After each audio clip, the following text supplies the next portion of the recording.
పిల్లలండి మీకు ఇచ్చింది? మీ పిల్లలా? మీరు కనుక్కుంటే వచ్చిన పిల్లలా? అలా అనుకుంటే చాలా పొరపాటు. దేవుడు తన పిల్లల్ని మీకు ఇస్తున్నాడు. దేవుడు పిల్లల్ని మీకు ఇస్తున్నాడు, మీ పిల్లలు కాదు. ఆయన ఇచ్చే గర్భఫలం, ఆయన ఇచ్చే స్వాస్థ్యం, ఆయన ఇచ్చే బహుమానం, ఆయన పిల్లల్ని మీ గర్భాన్ని పుట్టిస్తున్నాడు. ఆయన పిల్లలు.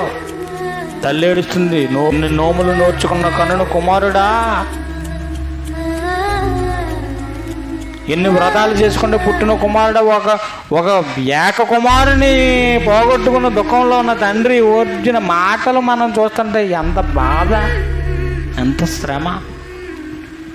అందుకేనండి శ్రమలు, ఎంతటి శ్రమకు నువ్వు వెళ్తావో అంత దేవునిలో బలంగా తయారవుతామండి. ఇదే నిదర్శనం. ఇర్మియాకు వచ్చింది, బొండ వేశారు, బురదలో దించారు, నీళ్ళు లేని బురదలో దించారు.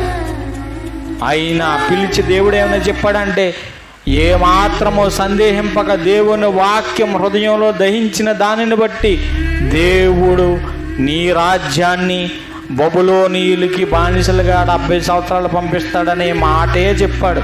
మార్చలేదు. ఎందుకు మారుస్తాడు? చంపేసుకున్నా పర్లేదు కానీ ఉన్నది చెప్పక మారలేదు అన్నాడు. ఓర్పు, ఈ ఓర్పు మనిషికి చాలా అవసరం. అందుకే అన్నాడు, మీరు దేవుని నిమిత్తము దేవుని చిత్తమును నెరవేర్చిన వారే వాగ్దానం పొందిన మీరు ఓర్మి అవసరమై ఉన్నది. ఓర్పు అవసరమన్నది. ఓర్పు. ఏమి జరిగినా, ఏమి ఉన్నా, ఏమి పోయినా క్రీస్తునందలి విశ్వాసం నిలుపుకుంటూ ప్రతి విశ్వాస ఆ నమ్మకాన్ని నిత్యము బలపరుచుకోవాలి.